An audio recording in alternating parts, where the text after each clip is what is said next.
الحزن مش دايم، بس احنا اللي بنحبه.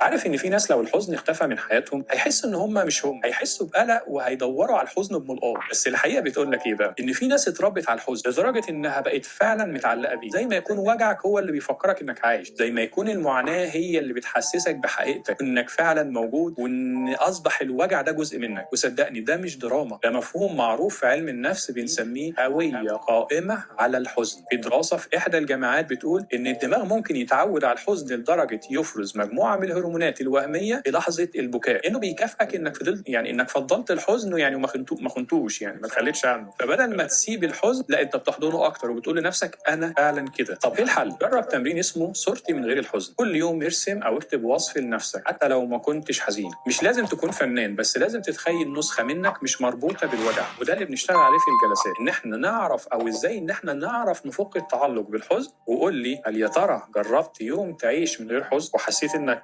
غريب عن نفسك؟